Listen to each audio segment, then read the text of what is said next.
तो आज हम पढ़ते हैं टाइप्स ऑफ रूरल सेटलमेंट। अब टाइप्स ऑफ रूरल सेटलमेंट मतलब हमने रूरल सेटलमेंट को किस तरीके से इसको डिवाइड किया है, क्लासीफाई किया है, तो उसकी डिटर्मिनेशन है कि हमने किस तरीके से इसको डिटरमाइन किया है टाइप्स ऑफ सेटलमेंट को, how types of settlement are determined.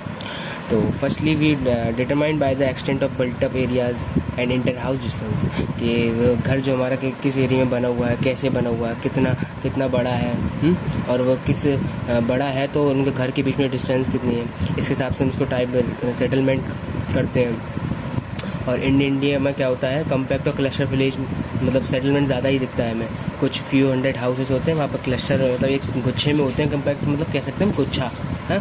और ये आपको यूनिवर्सल फीचर में दिखेगा, मतलब जनरली हम कह सकते हैं यही चीज़ होता है, बट ऐसा नहीं है हर जगह यही हो, बट जनरली हम बोल सकते हैं कम्पैक्ट और क्लस्टर ही दिखता है इंडिया में, ठीक है। और इसके मतलब इस चीज़ के होने के बहुत सारे फैक्टर और कंडीशन भी हैं। पहला फैक्टर और पहला कंडीशन क्या है, फिजिकल फीचर। फिजिकल फीचर बहुत डिपेंड करता है सेटलमेंट के ऊपर, सेटलमेंट से फिजिकल फीचर बहुत डिपेंड करता है। नेचर ऑफ टेरेन, वहाँ पर माउंटेन एरिया है तो माउंटेन एरिया में घर कैसे होंगे, क्लस्टर में तो हो नहीं सकते भाई, क्योंकि भाई क्लस्टर होगा वहाँ पर जहाँ पर जगह मिलती है वहीं पर घर बना लेते हैं लोग, ठीक है। तो वहाँ तो क्लस्टर होना मुश्किल है, तो वहाँ पर डिस्पर्स होता है, डिस्पर्स, ठीक है। यहाँ पर दूरी दूरी पर घर होते हैं, कह सकते हैं हम आइसोलेटेड। अल्टीट्यूड पर डिपेंड करता है फिजिकल फीचर में, क्लाइमेट कैसा है वहाँ पर उसके हिसाब से सेटलमेंट होता है। अवेलेबिलिटी ऑफ वाटर की कितना अवेलेबल है वहाँ पे, हाँ, उसके हिसाब से सेटलमेंट डिपेंड करता है। इसका एक थोड़ा मेन फैक्टर में बोल सकते हैं कल्चर एंड एथनिक फैक्टर। मतलब क्या होता है, गांव वगैरह में क्या होता है, social structure and cast religion के हिसाब से सेटलमेंट भी होता है। जैसे इस एरिया में यार इस एरिया में कोई एक रिलीजन वन रह रहा है, इस एरिया में रिलीजन बी रह रहा है, तो इस हिसाब से भी सेटलमेंट होता है। तो ये भी काफ़ी इंपॉर्टेंट फैक्टर है। एंड थर्ड फैक्टर है सिक्योरिटी फैक्टर। सिक्योरिटी फैक्टर में defence against theft and robberies कह सकते हैं हम। जैसे बुंदेलखंड एरिया में, चंबल के एरिया में वहाँ पर चोरी वगैरह डकैती वगैरह ज़्यादा होती है, तो लोग क्या गुच्छे में रहना पसंद करते हैं ताकि उनकी सिक्योरिटी बनी रहे। तो ऐसे सिक्योरिटी फैक्टर डिपेंड करता है। अब इंडिया में क्या है, इंडिया में हमने इसको 4 टाइप में डिवाइड करने की कोशिश की है। वैसे तो मेन यही होते हैं क्लस्टर्ड एंड डिस्पर्स, बट ये भी हम बोल सकते हैं ये भी एक 2 टाइप के सेटलमेंट्स, तो इनको हम पढ़ते हैं आगे वीडियो में। हाँ, क्लस्टर्ड हम बात कर रहे थे क्लस्टर सेटलमेंट की। Clustered rural settlement is a compact और closely built up area of houses. हमने बताया कम क्लोजली और कम्पैक्ट मीन्स यही कि लोग क्या करते हैं, मतलब एक झुंड में रहना पसंद करते हैं, तो उसको हम क्लस्टर बोलते हैं। जगह देखिए ऐसे ये एक एरिया है, यहाँ पर देखो कैसे हाउसेस ऐसे बने हुए हैं, ये हाउसेस ऐसे बने हुए हैं, इसको हम बोलते हैं क्लस्टर, ठीक है। In this type of village the general living area is distinct and separated from surrounding farm, barns and pastures. मतलब ये जो क्लस्टर सेटलमेंट होते हैं यहाँ ये ऐसे एरिया में बने होते हैं जो फार्मिंग वगैरह से लैंड से अलग होते हैं, जहाँ पे इकोनॉमिक एरिया अलग होता है। जैसे हम बोलते हैं ना, चराने जा रहे हैं गाय वगैरह को, गाय भैंस को, कैटल्स को रियर कराने जा रहे हैं, तो वो एरिया सब हमारे इस वाले एरिया से अलग रहते हैं। क्लस्टर सेटलमेंट में क्या होता है, ये सब एरिया अलग रहता है, फार्म का, बार्निंग का, पास्चरिंग का, जैसे मैंने बताया आपको, इकोनॉमिक एरिया अलग रहता है, ये रहते अलग एरिया में, और इकोनॉमिक एरिया इनसे काफ़ी दूर होता है, ठीक है। तो सेपरेटेड एंड डिस्टिंक्ट होते हैं सराउंडिंग फार्म से एंड बार्न से। Such settlement are generally found in fertile alluvial plains and in the north eastern states, ठीक है। ये इस एरिया में ज़्यादा मिलते हैं आपको ये वाले settlements. Sometimes people live in compact village for security defense reason।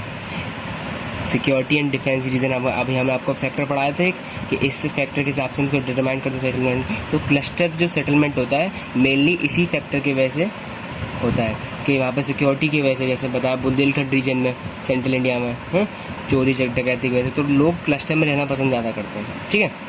इन राजस्थान में इसका एक अलग फैक्टर है जो physical factor, scarcity of water यानी अवेलेबिलिटी ऑफ वाटर। जहाँ पर वाटर की कमी है इसलिए लोग क्या है, मतलब एक ही जगह पर काफ़ी लोग उसको यूज़ कर सकें वाटर को, तो एक ही जगह पे काफ़ी क्लस्टर बना के लोग रहते हैं, ठीक है। अब बात करते हैं हम सेमी क्लस्टर सेटलमेंट की। ये भी आप कह सकते हैं एक तरीके से क्लस्टर्ड ही होता है, बट इसमें अलग अलग हम फ्रेगमेंट में डिवाइड कर देते हैं, हाँ। जैसे हम कह सकते हैं सेमी क्लस्टर्ड और फ्रेगमेंटेड सेटलमेंट में result from tendency of clustering in a restricted area of disperse settlement. मतलब हम कह सकते हैं क्लस्टर्ड भी होता है, डिस्पर्स भी होता है।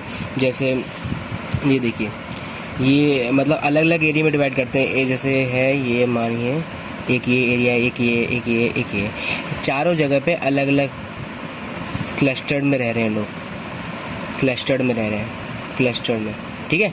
ये 4 ऐसे करके ग्रुप बन गए हैं। ये इसका मेन फैक्टर क्या है? इसका मेन फैक्टर है वही हम बोल सकते हैं कल्चर एंड सोशल फैक्टर। जैसे एक रिलीजन के लोग रह रहे हैं एक जगह पे, एक रिलीजन की इस जगह पे रह रहे हैं, एक रिलीजन के इस जगह पे रह रहे हैं, तो ये मेन फैक्टर है इसका। तो फ्रैगमेंट में बढ़ जाते हैं हमारे विलेज वगैरह, क्या होता है विलेज वगैरह में क्या होता है, फ्रैगमेंट में बढ़ जाते हैं ये चीज़, ठीक है। हाँ, तो more often such a pattern में ऑल्सो रिजल्ट फ्रॉम सेग्रेशन, वही फ्रैगमेंट सेग्रेशन एक ही बात है, of a large compact village. बड़े बड़े विलेज में क्या होता है कि एक एरिया ये हो गया, एक एरिया ये हो गया, एक एरिया ये हो गया, और इन्हीं 4 एरिया में ये सब लोग क्लस्टर में रहते हैं, ठीक है। In this case one or more section of the village society choose या is force to live a little away from main cluster village. क्या मतलब कहने का मतलब ये है, जैसे मेन विलेज है, ये मान लीजिए ये मेन विलेज है, ठीक है, ये दोनों मेन विलेज हैं, और ये जो पार्ट हैं ये इनको फोर्स किया जाता है कि आप हमसे अलग रहिए, या फोर्स किया जाता है या चूज़ किया होता है। ऐसे ही समझ लीजिए बड़ा रिलीजन है, कोई बड़ी कास्ट है, तो ये लोग कहते हैं कि आप हमसे दूर रहिए, तो ऐसा करके ये अलग अलग कास्ट के अलग अलग क्लस्टर बन जाते हैं, तो इसको हम सेमी क्लस्टर सेटलमेंट बोलते हैं, ठीक है। ये सेटलमेंट आपको ज़्यादातर गुजरात में मिलेंगे या कुछ राजस्थान के पार्ट में होते हैं, ठीक है। तो अब हम बात करते हैं हैमलेटेड सेटलमेंट की। हैमलेटेड सेटलमेंट भी कुछ सेमी क्लस्टर की तरह ही होता है। इसमें ऐसा क्या होता है, sometimes settlement is fragmented into several units अलग अलग यूनिट में डिवाइड हो जाता है, physically separate from each area bearing a common and. मतलब हम बोल सकते हैं जैसे ये एरिया 1 हो गया, ये एरिया 2 हो गया, ये एरिया 3 हो गया, और इसमें ही अंदर अंदर क्लस्टर में रहते हैं। थोड़ा थोड़ा है, सेमी क्लस्टर की तरह ही लगेगा आपको ये भी, बट इसमें क्या है, हम जो एरिया में रह रहे हैं अलग अलग, इन सब एरिया के अलग अलग नेम पड़े होते हैं। जैसे मान लीजिए ये और इनके नेम भी हैं। अब इनके नेम क्या हैं, these unit are locally called panna, para, palli, Nagla, धानी। आपने भी सुने होंगे, आपके गाँव वगैरह में ऐसे नेम पड़ जाते हैं, हैं जैसे कहीं बरी बोल देते हैं हम कि नगला, ये नगला वो है, ये अलाना नगला है, ये फलाना नगला है, इस तरीके से। तो हमारी कंट्री में ज़्यादातर यही होता है इंडिया में कि हम लोग छोटे छोटे एरिया को डिवाइड कर देते हैं क्लस्टर के हिसाब से, और उनके नेम भी दे देते हैं, ठीक है। तो उस सेटलमेंट को हम बोलते हैं hamleted settlement. This segmentation of a large village is often motivated by social and ethnic factor. इसका फैक्टर ये सोशल एथनिक, सोशल मतलब कास्ट रिलीजन के हिसाब से इनको बांट देते हैं। ये बड़ी कास्ट वाले, ये छोटी कास्ट वाले, ये और छोटी कास्ट वाले, बोल सकते हैं। ये यहाँ पर रहते हैं रिलीजन 1, जैसे बड़ी कास्ट में बोल सकते हैं आप, जैसे ये पंडित वगैरह हो गए। छोटी कास्ट में अब वो तो आपको सब पता ही है, सोशल एक एथनिक फैक्टर कितना होता है, हमारे इंडिया में ज़्यादा है। Such villages are more found in middle of the and lower Ganga plain. ये वाले सेटलमेंट हमें कहाँ मिल सकते हैं, ये वाले विलेजेस हमें गंगा प्लेन के आसपास, छत्तीसगढ़ में काफ़ी है ये, और हिमालय के लोअर वैलीज़ में, ठीक है। ये हमारा है हैमलेटेड सेटलमेंट, ओके। तो अब हम आगे पढ़ते हैं।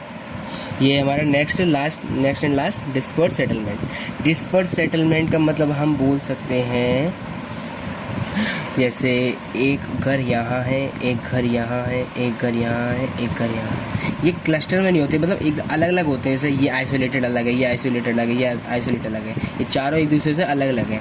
और यहाँ पर हमने पहले वाले में, इस क्लस्टर वाले में क्या बताया था आपको कि वहाँ पर जो फार्मिंग एरिया होता है, पास्चरिंग एरिया होता है, वो सब घरों से क्लस्टर वाले एरिया से अलग होता है, उनकी लिविंग एरिया अलग होती है। बट यहाँ पर क्या होता है, सब कुछ एक साथ होता है। ये हमारा हाउस है, इसी के आसपास हमारी फार्म है, इसी के आसपास हमारे पास्चरिंग करें, मतलब यहाँ पर हम गाय वगैरह चरा सकते हैं, भैंस वगैरह चरा सकते हैं। तो यहाँ पर सब साथ साथ होता है, ठीक है। यहाँ साथ ये एरिया में ज़्यादातर कहाँ मिलते हैं, नेचर ऑफ टेरेन, मतलब माउंटेन एरिया में ज़्यादा मिलते हैं। क्योंकि भाई माउंटेन एरिया में क्या होता है, लोग एक संग क्लस्टर में नहीं रह सकते, क्योंकि वहाँ की स्लोप के हिसाब से बोल सकते हैं, वहाँ का फिजिकल फीचर नहीं है इसलिए। और वहाँ के हैबिटेट एरिया के हिसाब से, मतलब हैबिट के हिसाब से नहीं हो पाता वहाँ पे रहना, ये सब चीज़।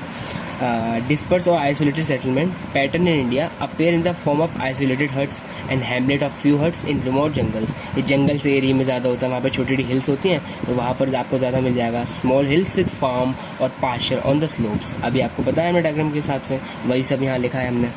Extreme dispersion of settlement is often caused by extremely fragmented nature of terrain. ये फैक्टर समझ लीजिए आप, इस फैक्टर के हिसाब से ये डिस्पर्स सेटलमेंट हो रहा है। Many areas in Meghalaya, Uttarakhand, Himachal Pradesh and Kerala, in area में आपको ज़्यादा मिलेगा डिस्पर्स सेटलमेंट। ठीक है, तो आई होप ये वीडियो आपको पसंद आई होगी, और जो मैंने सेटलमेंट 4 टाइप के पढ़ाए हैं वो भी आपको समझ में आ गए होंगे। आगे आने वाली वीडियो में और भी बहुत सारी चीज़ें पढ़ देंगे। मेरे ख्याल से अगली वीडियो में हम पैटर्न ऑफ सेटलमेंट पढ़ेंगे। ठीक है, तो आज के लिए इतना ही। Thank you.